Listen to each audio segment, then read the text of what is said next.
स्वागत है आप सभी का अपने चैनल एकलव्य स्टडी पॉइंट पे। और मेरा नाम है सचिन और आज की इस वीडियो में मैं आप सभी को क्लास 12th की हिंदी इलेक्टिव से जो काव्यांश से आधारित जो प्रश्न आ सकते हैं देवसेना का गीत से और जो इंपॉर्टेंट एमसीक्यू आ सकते हैं वो मैं आपको करवाने वाला हूं, जिससे आपकी प्रैक्टिस काफ़ी अच्छे से हो जाएगी। तो चलिए फिर हम वीडियो को स्टार्ट करते हैं। आप इंस्टाग्राम पे मुझे फॉलो कर सकते हैं। मेरा यूज़र नेम आप सभी के सामने लिखा हुआ है स्क्रीन पे। कोई समस्या हो तो आप आके बता सकते हैं। और टेलीग्राम ग्रुप अगर आप ज्वाइन करना चाहते हो तो class 12 ESP new group search मार के आप हमारा टेलीग्राम ग्रुप भी ज्वाइन कर सकते हैं। वेबसाइट पे हम आपको नोट्स प्रोवाइड करवा देते हैं। www.eklavyastudypoint.com हमारी वेबसाइट है। यहाँ पे आपको समरी वाले नोट्स भी मिल जाएंगे और बाकी सब्जेक्ट्स के नोट्स भी मिल जाएंगे। ओके, तो आगे बढ़ते हैं। अब हमारे सामने जो काव्यांश है वो इस तरीके से है कि आह वेदना मिली विदाई, मैंने ब्रह्मवच जीवन संचित मधुकरियों की भीख लुटाई। छल छल थे संध्या के श्रमकण, आंसू से गिरते थे प्रतिक्षण, मेरी यात्रा पर लेती थी नीरवता अनंत अंगड़ाई। अब ये अगर आपके काव्यांश में अगर आ जाता है यहाँ से अगर पेपर में, तो इससे जुड़े हुए प्रश्न देखते हैं क्या हो सकते हैं। प्रस्तुत गीत देवसेना का गीत जो है इसके रचनाकार का नाम बताइए। सूर्यकांत त्रिपाठी निराला, अज्ञेय, जयशंकर प्रसाद। यस, जयशंकर प्रसाद जो है इसके रचनाकार हैं। प्रस्तुत गीत जयशंकर प्रसाद के किस नाट्य काव्य से लिया गया है? ठीक है, किस नाट्य काव्य से संकलित किया गया है? समुद्रगुप्त, जन्मेजय का नागयज्ञ, या ध्रुव स्वामिनी, या स्कंदगुप्त। तो ये जो है लिया गया है स्कंदगुप्त से। ठीक है, आगे बढ़ते हैं। अब हम देवसेना से प्रणय निवेदन कौन कर रहा है? बंधु वर्मा, समुद्रगुप्त, स्कंदगुप्त, या कुमारगुप्त। तो ये कर रहा है स्कंदगुप्त। ठीक है, देवसेना से प्रणय निवेदन, प्यार का निवेदन। प्रणय निवेदन ठुकराने के बाद देवसेना दुखी मन से क्या कह रही है?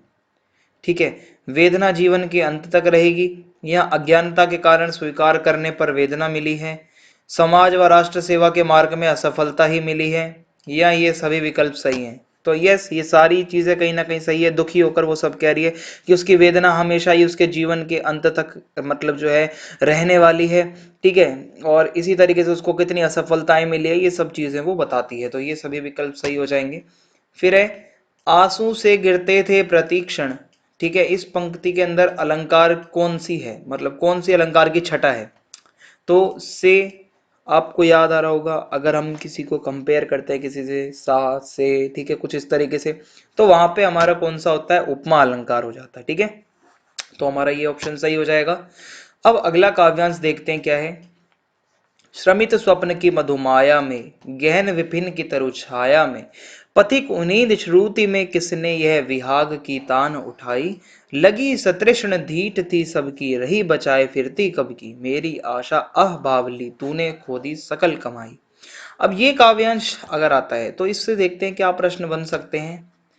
प्रस्तुत काव्यांश कहाँ से लिया गया है? तो आप सभी जानते हैं जो आपका ये काव्यांश है ये स्कंदगुप्त से लिया गया है। ठीक है, तो चौथा इसका ऑप्शन सही है। उसके बाद अपने हृदय की तीव्र वेदना को स्वर प्रदान करती देवसेना क्या कहती है? ठीक है, स्वप्न थक गए हैं, मोह का माधुर्य बना हुआ है, या आसक्ति नहीं मिटी है, या ये सभी विकल्प सही हैं। तो इसके अंदर ये सारी बातें सही है कि इसके सपने भी थक गए हैं। ठीक है, और इस तरीके से वो बताती है कि किस तरीके से मोह का माधुर्य बना हुआ है, आसक्ति नहीं मिटी है, और इस तरीके से वो बताती है। ठीक है, कि किस तरीके से वो बहुत ज़्यादा वेदना को मतलब अपने जाहिर करते हुए बोल रही है। ठीक है, फिर है पथिक ने उनींदी अलसाई सी वाणी में क्या गाया है? विदाई का मधुर गीत, प्रशंसा गीत, राष्ट्रगीत, या प्रेम गीत। तो जो पथिक है उसने क्या करा है, जो उसके सपने भी थक गए हैं, और उसने इस वाणी में क्या गाया है? विदाई का मधुर गीत गाया है। ठीक है, अब है देवसेना स्वप्न में किसे देखा करती थी? सपनों में कौन आता था देवसेना के? समुद्रगुप्त, स्कंदगुप्त, कुमारगुप्त, या बंधु वर्मा। तो स्कंदगुप्त देवसेना के स्वप्नों में आता था और वो उसको ही सपनों में देखा करती थी। अब है हमारे सामने प्रस्तुत काव्यांश में कौन सा रस है? ठीक है, शांत रस, वियोग श्रृंगार रस, वात्सल्य रस, या करुण रस। तो इसके अंदर वियोग श्रृंगार रस है ना। एक दुख प्रकट हो रहा है, एक वियोग की स्थिति हमें दिख रही है यहाँ पे आती नजर। ठीक है, अब उसके बाद अगला काव्यांश है चढ़कर मेरे जीवन रथ पर, प्रलय चल रहा अपने पथ पर, मैंने निज दुर्बल पद बल पर, उससे हारी होड़ लड़ाई, लौटा लो अपनी ये थाती, मेरी करुणा हाहा खाती, विश्व ना संभलेगी ये मुझसे, इससे मन की लाज गवाई। अब इससे देखते हैं क्या प्रश्न बनते हैं। ठीक है, अब ये है प्रस्तुत गीत स्कंदगुप्त के किस अंक से लिया गया है? तो ये जो है 5वें अंक से लिया गया है। ठीक है, देवसेना का गीत जो है ये 5वें अंक से लिया गया है स्कंदगुप्त के। और देवसेना अपनी व्यथा को व्यक्त करते हुए क्या कह रही है? तो अपनी व्यथा को वो व्यक्त करते हुए कहते हैं कि प्रलय जीवन रूपी रथ में सवार होकर आगे बढ़ रहा है। और इसके साथ साथ वो ये भी कहती है कि जो तीसरा जो यहाँ पे पॉइंट लिखा हुआ है, प्रलय के साथ स्पर्धा में वो खुद हार जाएगी और प्रलय ही प्रलय उसके साथ रहने वाली है। तो यानी कि विकल्प 1 और 3 सही हैं, तो चौथा विकल्प हमारा इसका आंसर हो जाएगा। देवसेना ने किसका प्रेम धरोहर के रूप में संभाल कर रखा हुआ है? कुमारगुप्त का, चंद्रगुप्त का, बंधु वर्मा का या स्कंदगुप्त का? तो उसने स्कंदगुप्त का जो प्यार है, जो प्रेम है, उसको धरोहर के रूप में संभाल कर रखा हुआ है। व्यथा के कारण देवसेना दुर्बल हो रही है। ठीक है, ये जो दुख, ये जो वेदना है, इससे क्या हो रहा है देवसेना को? वो दुर्बल होती जा रही है, वो सबल हो रही है, वो प्रसन्न हो रही है, या इनमें से कोई नहीं? तो वो जो है दुर्बल होती जा रही है। ठीक है, तो ये सही हो जाएगा। अब ये आप सभी के लिए होमवर्क है, आप कमेंट में बता सकते हो जीवन रथ में कौन सा अलंकार है? उपमा अलंकार, रूपक अलंकार, मानवीकरण अलंकार या श्लेष अलंकार? ठीक है, कमेंट करके आप बता सकते हैं मुझे। अब कुछ प्रैक्टिस क्वेश्चंस आपको मैं दे देता हूं, फिर आगे हम और भी एमसीक्यूज देखेंगे। ये प्रैक्टिस क्वेश्चन आप अपने पास रख सकते हैं, अपने आप से भी आप इसको सॉल्व कर सकते हैं। ठीक है, इसके आंसर्स आप खुद भी लिख सकते हैं। ठीक है, मैं आपको इसके आंसर नहीं बताऊंगा, बल्कि ये आपके लिए प्रैक्टिस का काम करने वाले हैं। ठीक है, तो हम आगे देखते हैं इसमें क्या है। आह वेदना मिली विदाई, यहां से लेके और तूने खोदी सकल कमाई, ये पूरे एंड तक जो हैं आपके ये प्रैक्टिस के क्वेश्चंस के लिए ये काव्यांश है। अब इसके प्रश्न आपको मैं दिखा देता हूँ। इस कविता में मैंने किसके लिए प्रयुक्त हुआ है? ठीक है, ये आपको बताना है। तो इसके प्रश्न आपको मैंने बता दिए हैं कि मैंने किसके लिए प्रयुक्त है। ठीक है, तो देवसेना के लिए, कार्नेलिया के लिए, स्कंदगुप्त के लिए या सेल्यूकस के लिए। उसके बाद अगला प्रैक्टिस क्वेश्चन है देवसेना का विगत जीवन कैसा रहा? ठीक है, सुखी, सामान्य, कष्टपूर्ण या भ्रमपूर्ण? ठीक है, उसके बाद अगला प्रश्न है मधुकरियों की भीख में कौन सा अलंकार है? उपमा, उत्प्रेक्षा, रूपक अलंकार या श्लेष अलंकार? ठीक है, उसके बाद जीवन के अंतिम मोड़ पर किसने प्रणय निवेदन किया? चंद्रगुप्त ने, स्कंदगुप्त ने, समुद्रगुप्त ने या बंधु वर्मा ने? तो ये तो आप सब जानते ही हो भाई, स्कंदगुप्त ने करा है। ठीक है, तो ये भी प्रैक्टिस कर लेना। देवसेना अब क्या चाहती है? प्रेम, सुख, सुख की आकांक्षाओं से विदाई या इनमें से कोई नहीं? तो भाई देवसेना मतलब यही है, सुख का तो अब उसने सब छोड़ ही दिया है, उसने उम्मीद ही छोड़ दी है, तो वही अब वो विदाई चाहती है भाई, इसका तो ये हो सकता है। देवसेना थी चंद्रगुप्त की पुत्री, स्कंदगुप्त की बहन, मालवा के राजा बंधु वर्मा की बहन। यस, वो मालवा के राजा बंधु वर्मा की बहन थी, तो ये इसमें ऑप्शन सही हो जाएगा। अब कुछ और प्रैक्टिस क्वेश्चन आपको मैं बता देता हूँ। जयशंकर प्रसाद का जन्म कब हुआ? तो ये भी आप प्रैक्टिस कर सकते हो। ये गीत प्रसाद जी के किस नाटक से लिया गया है? तो आप जानते हो स्कंदगुप्त से। प्रसाद जी के साहित्य में प्रमुखता से चित्रण हुआ राष्ट्रीय जागरण का स्वर, कृषक जीवन, श्रृंगारिकता, दुख और निराशा। ठीक है, तो ये आप कर सकते हो। उसके बाद देवसेना का गीत, इसका मुख्य रस कौन सा है? वीर रस, करुण रस, वियोग श्रृंगार रस या अद्भुत रस? तो ये वियोग श्रृंगार रस है इसके अंदर। ठीक है, मधुकरियों से क्या आश्चर्य है? कोयल, मधुमक्खी, भिक्षा में दिए जाने वाला पका हुआ अन्न या शराब? ठीक है, तो ये आप इसकी भी प्रैक्टिस जरूर कर लें। ठीक है, ये कुछ प्रैक्टिस क्वेश्चन है जो मैं आपको बता रहा हूँ। गहन विपिन किसका प्रतीक है? घने जंगल का, दुख और संघर्ष से भरे जीवन का, पर्वत का या अंधकार का? देखो भाई, भावार्थ में तो ये इसका प्रतीक हो सकता है बहुत ज्यादा दुख और संघर्ष भरे जीवन का। ठीक है, और वैसे नॉर्मल अर्थ की बात करें तो ये घने जंगल का प्रतीक हो सकता है। ठीक है, तो इस तरीके से होगा ये। सातृष्ण और धीट, ठीक है, क्रमशः किस प्रकार के शब्द हैं?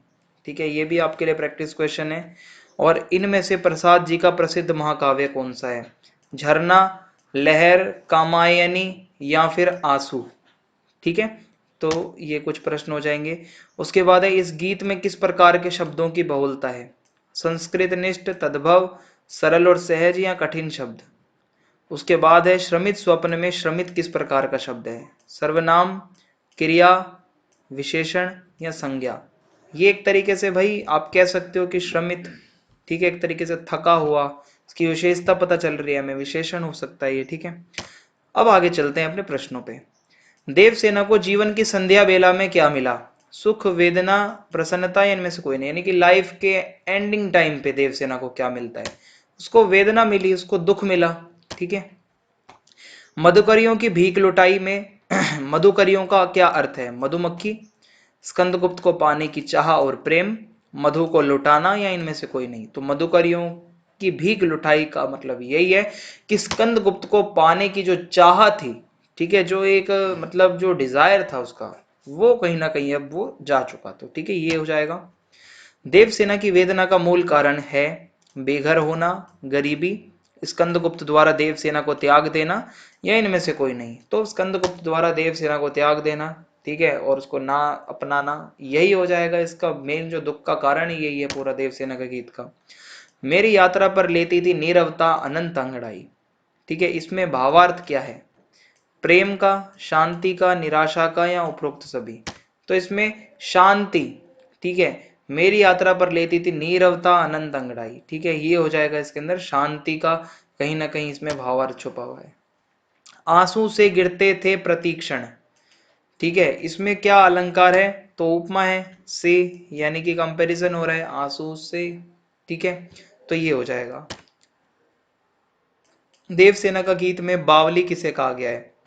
देवसेना को, आशा को, प्रेम को या संध्या को? तो आशा को बावली बोला है, मेरी आशा आह बावली, ठीक है, ये हो जाएगा। देवसेना ने धाती किसे कहा है? धाती प्रेम को, दुनिया ने जो कुछ भी देवसेना को दिया उसको, मालवा के प्रति गहरी आस्था को या उपरोक्त सभी? तो इसमें प्रेम को धाती कहा है देवसेना ने, ठीक है, प्यार को। मेरी यात्रा पर लेती थी नीरवता अनंत अंगड़ाई, इसका मतलब है यात्रा करना, अकेलापन। देवसेना ने एकाकी जीवन जिया या इनमें से कोई नहीं? तो देवसेना ने अकेले रहकर जीवन अपना व्यतीत करा, तो इसमें यही हो जाएगा, तीसरा ऑप्शन सही है। श्रमित स्वप्न में कौन सा अलंकार है? उपमा, अनुप्रास, मानवीकरण या रूपक? तो इसमें रूपक अलंकार है, ठीक है, विशेषण भी है इसमें, आपको दिखेगा, विशेष भी दिखेगा, इस तरीके से हम कह सकते हैं रूपक अलंकार है इसके अंदर। जीवन रथ में कौन सा अलंकार है? तो भाई इसके अंदर भी रूपक अलंकार है हमारा, ठीक है। उसके बाद देवसेना के गीत में किस भाव की प्रधानता है? वेदना, सुख, देशभक्ति या ईश्वर भक्ति? तो देवसेना का गीत वेदना से भरा हुआ है, ठीक है, दुख से भरा हुआ है, तो ऑप्शन जो पहला है ये सही हो जाएगा। मालवा के धन कुबेर की कन्या कौन थी? कार्नेलिया, देवसेना, विजया या इनमें से कोई नहीं? तो मालवा के धन कुबेर की कन्या जो थी वो विजया थी, ठीक है, अब जिसके पीछे स्कंदगुप्त था भाई लगा हुआ, ठीक है। इस तरीके से हमारी ये वीडियो समाप्त होती है। कमेंट करके जरूर बताएं वीडियो आपको कैसी लगी। ज्यादा से ज्यादा वीडियो को शेयर कर दें। जय हिंद, जय भारत, बहुत बहुत धन्यवाद आप सभी का।